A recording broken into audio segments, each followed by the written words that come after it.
Assalamualaikum warahmatullahi wabarakatuh.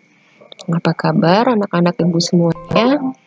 Jadi hari ini kita akan mulai materi pertama kita di kelas 11 ini mengenai hidrokarbon. Sebelum memulai pelajaran, baiknya kita sama-sama berdoa di dalam hati kita masing-masing. Semoga pembelajaran kita hari ini dapat berjalan dengan lancar dan dapat diterima oleh hati dan pikiran kita masing-masing. Dan dengan menyebut basmalah, kita mulai pelajaran kita hari ini ya. Bismillahirrahmanirrahim. Oke, senyawa hidrokarbon. Nah, kalau kita lihat dari kata-kata ini, hidrokarbon. Jadi kita tahu bahwa senyawa ini ada kata-kata hidronya dan ada karbonnya. Jadi kira-kira apa yang dimaksud dengan senyawa hidrokarbon? Ya, benar ya. Jadi senyawa hidrokarbon itu adalah senyawa yang tersusun atas atom karbon atau C dan atom hidrogen yang kita kenal dengan H. Nah, senyawa ini merupakan senyawa karbon yang susunan strukturnya paling sederhana. Itu yang dimaksud dengan hidrokarbon. Nah, dalam kehidupan sehari-hari kita banyak sekali kita temui senyawa hidrokarbon ini. Nah, di antaranya ada propana, etana, dan butana. Contohnya kalau dalam kehidupan kita sehari-hari itu nyala api pada kompor gas. Itu dihasilkan oleh sejumlah energi yang dimanfaatkan untuk memasak. Nah, pertanyaannya dari kalimat ini, nyala api pada kompor gas dapat menghasilkan sejumlah energi yang dapat dimanfaatkan untuk memasak. Kira-kira senyawa hidrokarbon apa yang terdapat pada kalimat ini? Ya, kalimat yang menyatakan ini, yang dinyatakan oleh kalimat ini. Ya, jadi senyawa hidrokarbon itu terdapat pada gas.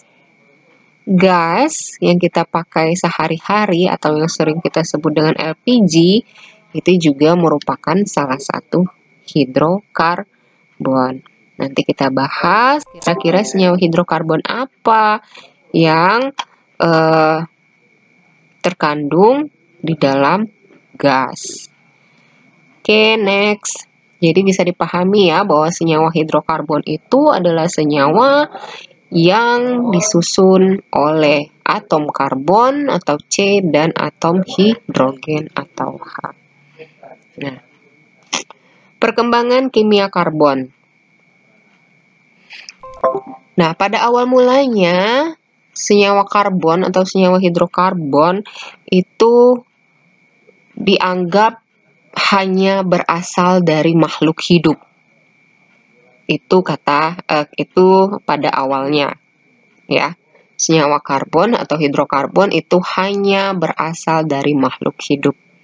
Tetapi ternyata Friedrich Wöhler, ini gambarnya ya. Nah, ilmuwan kimia ini ternyata berhasil membuat urea. Nah, membuat urea ini juga dia termasuk senyawa hidrokarbon. Nah, dia berhasil membuat senyawa urea ini dengan cara memanaskan ini, amonium cyanat.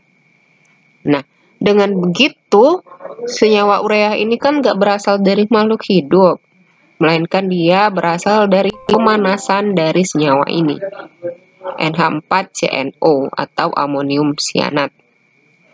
Nah, dengan berhasilnya si Friedrich Wöhler ini mensintesis urea, ya, membuat urea ini, maka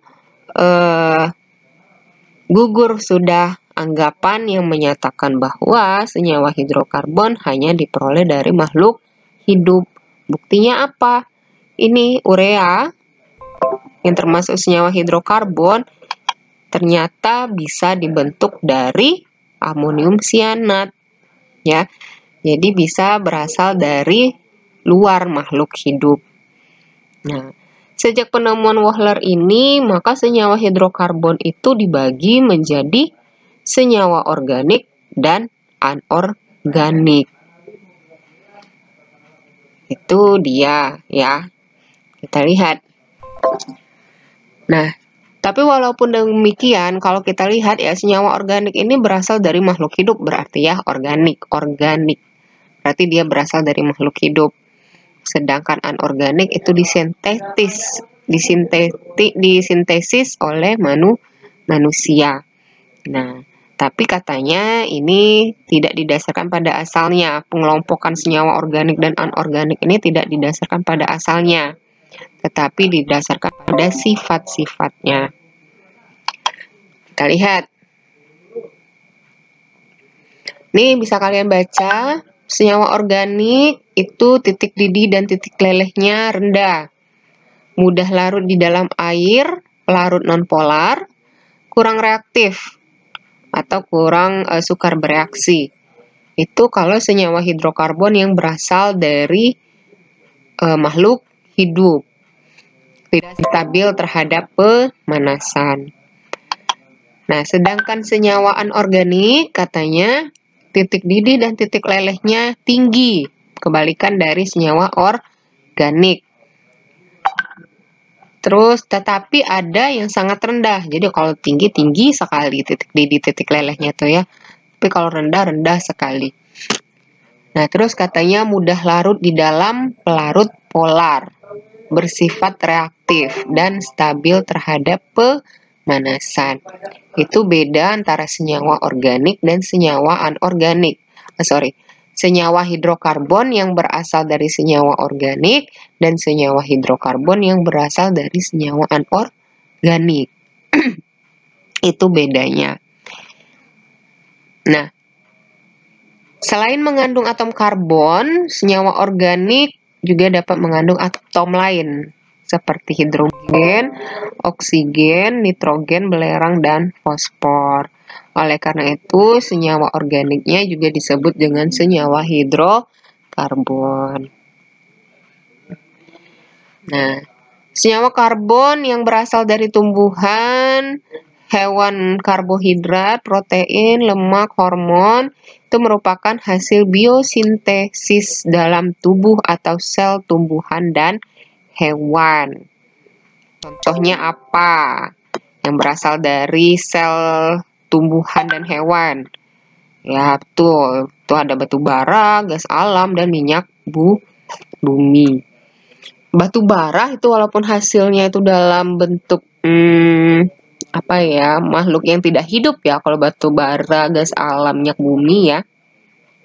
Tapi awal mulanya sebelum terbentuk batu bara itu merupakan sel tumbuhan dan sel hewan yang sudah mati jutaan tahun yang lalu.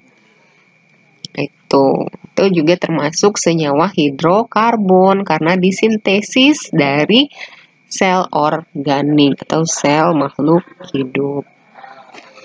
Nah, ini dia tadi ini pembuktian ada tidaknya senyawa hidrokarbon di dalam suatu senyawa ya.